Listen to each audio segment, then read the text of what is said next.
didn't like sweets. My sister, Keris, was a monster. "I'm trying," I said as I passed him a strawberry delight. "I just don't know if I'm in the mood for it." "Not in the mood for what?"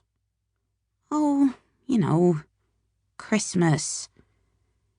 He gasped so loudly, I almost rolled down the window to make sure there was enough oxygen left in the car for me. "What's wrong with you?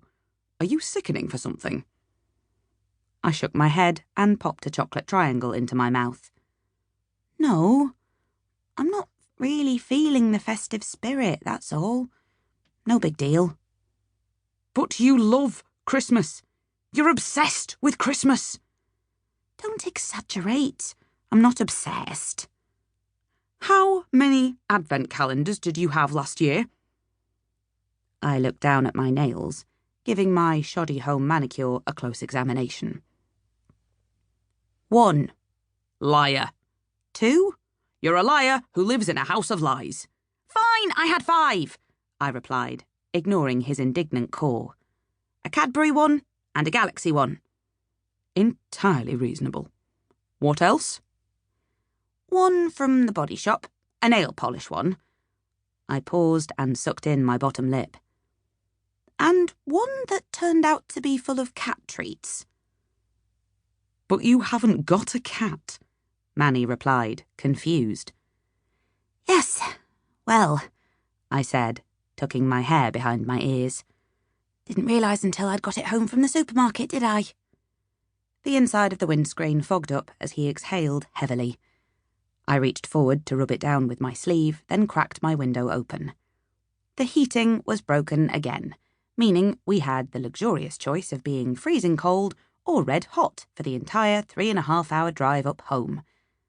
Even though he spent more money fixing the Volvo than he would spend on buying a brand new car, Manny refused to consider junking the old thing. It had belonged to his dad, which meant the topic was not up for discussion. "Right, let's make sure I've got this straight.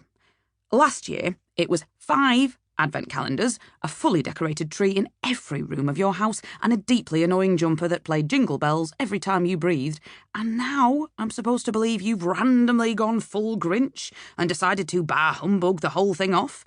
He scoffed. "I don't think so." "Not full Grinch. More like a partial Grinch.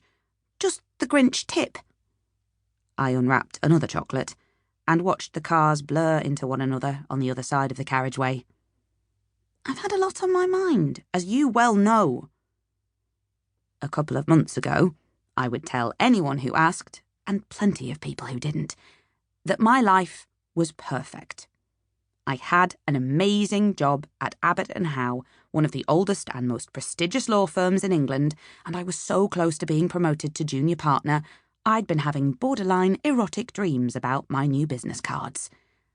I lived in a lovely house in lovely West Hampstead with my lovely boyfriend, and we were talking about potentially considering adopting a dog. Everything was moving in the right direction. At least it was, until my lovely boyfriend declared he was leaving me for Justine, his receptionist, and I had to move out of my lovely house. Shortly after that, I had something of a meltdown at work, and now, when I looked at myself in the rearview mirror, it seemed likely that the RSPCA would put me up for adoption before they allowed me to take charge of a living, breathing animal. "So now he's not only the chump who broke your heart, he's Michael Darden, the dentist who stole Christmas?" Manny asked with a scowl. "I knew I should have punched him in the nuts when I went to pick up your stuff, but no, you told me not to." My stomach performed a clumsy death drop into my pelvis. More than 3 months, and I still couldn't hear his name without wanting to wash my hair in honey and headbutt a beehive. "Like I said, you can't punch him in the nuts because it will make things weird if we get back together," I said.